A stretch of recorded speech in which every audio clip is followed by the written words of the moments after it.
Welcome to this quick guide on how to use Blockbench, the ultimate 3D modeling tool for Minecraft and beyond.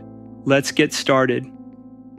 Blockbench is a free 3D modeling tool, perfect for creating custom Minecraft models, animations, and textures.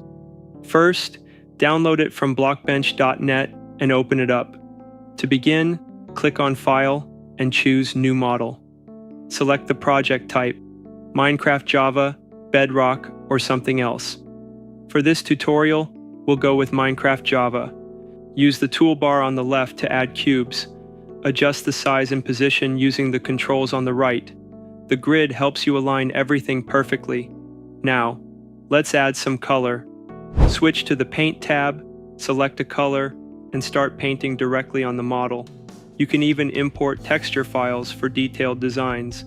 Once your model is ready, export it by going to File, Export, Export as JSON. This file is compatible with Minecraft or other platforms you choose. And that's it. You've created your first model in Blockbench. Keep experimenting and let your creativity shine.